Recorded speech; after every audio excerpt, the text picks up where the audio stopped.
लोकसभा चुनाव से ठीक पहले कच्चातीवू द्वीप को लेकर सियासत गर्मा गई है। कांग्रेस और इंडी अलायंस देश की अखंडता और देश की एकता को तोड़ते रहे हैं। श्रीलंका और तमिलनाडु के बीच में समंदर में एक टापू है, एक द्वीप है, कच्चाथीवू। देश आजाद हुआ तब हमारे पास था। कांग्रेस ने 4-5 दशक पहले कह दिया कि ये द्वीप तो गैर जरूरी है, फालतू है, यहां तो कुछ होता ही नहीं है। ये कांग्रेस के लोगों ने, इंडिया अलायंस के साथियों ने मां भारती का एक अंग काट दिया। मेरे ख्याल से या तो उनकी जानकारी अधूरी है और या अधूरी सच्चाई बयान कर रहे हैं। चलिए समझते हैं कि यह पूरा मामला आखिर है क्या। तो 31 मार्च को पीएम मोदी ने सोशल मीडिया प्लेटफॉर्म एक्स पर एक आर्टिकल शेयर करते हुए इस मुद्दे को उठाया। उन्होंने लिखा, आंखें खोलने वाली और चौंका देने वाली खबर। नए तथ्यों से पता चलता है कि कांग्रेस ने कैसे संवेदनहीन ढंग से कच्चातीवू दे दिया था। इससे हर भारतीय नाराज है और लोगों के दिमाग में ये बात बैठ गई है कि हम कभी कांग्रेस पर भरोसा नहीं कर सकते। इसके अलावा पीएम मोदी ने कहा, कांग्रेस का काम करने का तरीका भारत की एकता, अखंडता और हितों को कमजोर करना रहा है। पीएम मोदी ने मेरठ की रैली में भी इस मुद्दे का जिक्र किया।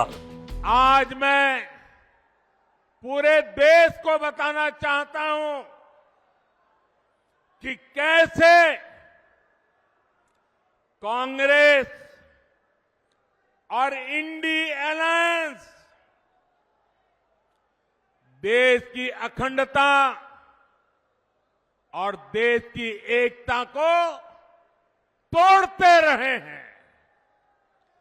आज ही कांग्रेस का ये एक और देश विरोधी कारनामा देश के सामने आया है। तमिलनाडु में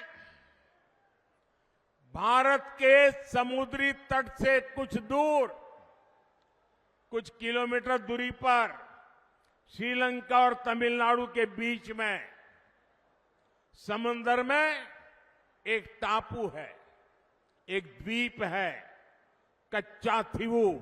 अलग अलग नाम भी लोग बोलते हैं, कच्चाथीवू। ये द्वीप सुरक्षा की दृष्टि से बहुत महत्वपूर्ण है।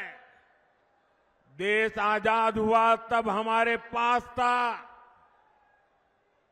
और ये हमारे भारत का अभिन्न अंग रहा है।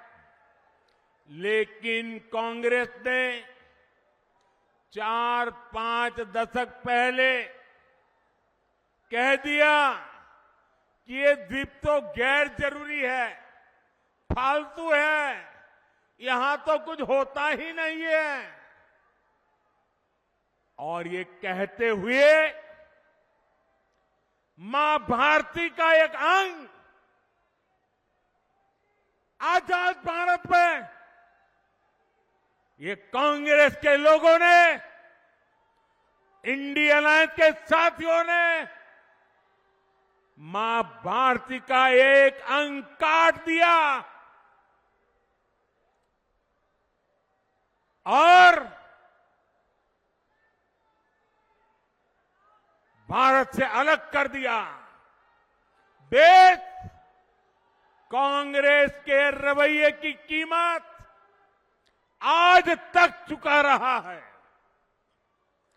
भारत के मछुआरे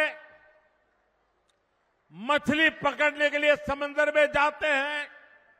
तमिलनाडु के हैं, केरल के हैं, पुडुचेरी के हैं, तेलंगाना के हैं, आंध्र के हैं। इस द्वीप की तरफ जाते हैं तो इन्हें गिरफ्तार कर लिया जाता है, उनकी बोट को कब्जा कर लिया जाता है। ये कांग्रेस के पाप का परिणाम है कि हमारे मछुआरे आज भी सजा भुगतते चले जा रहे हैं। और कांग्रेस पार्टी इतनी बड़ी उनकी पाप के जब बात आती है तो कांग्रेस की बोलती बंद हो जाती है। डीएमके जैसे दल जो कांग्रेस के साथी हैं, वे भी मुंह पे ताला लगा करके बैठ जाते हैं। आपको बता दें कि पीएम मोदी संसद में भी इस मुद्दे को उठा चुके हैं। और ये डीएमके वाले, उनकी सरकार, उनके मुख्यमंत्री मुझे चिट्ठी लिखते हैं, अभी भी लिखते हैं और कहते हैं मोदी जी कच्छ तीवू वापस ले आइए। एक कच्छ तीवू है क्या? किसने किया? तमिलनाडु से आगे श्रीलंका के पहले एक टापू किसने किसी दूसरे देश को दे दिया था? कब दिया था? कहां गई थी? क्या ये भारत माता नहीं थी वहां?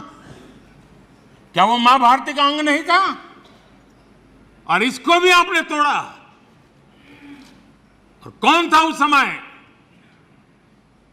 श्रीमती इंदिरा गांधी के नेतृत्व में हुआ था। इस मामले पर कांग्रेस का ये बयान सामने आया है। मेरे ख्याल से या तो उनकी जानकारी अधूरी है और या अधूरी सच्चाई बयान कर रहे हैं। अरे पूरा पैक तो पढ़ लेते, इंदिरा और भंडारा नायक का हुआ है, जयराम रमेश का ट्वीट पढ़ लेते तो शायद भ्रांति दूर हो जाती। जहां तक सवाल है आपका, जरा आप जवाब दीजिए, आपके कार्यकाल में, वर्तमान के प्रधानमंत्री कार्यकाल में कितनी चौकियों में चीन में आप घुस नहीं पा रहे हैं, गश्त नहीं लगा पा रहे हैं?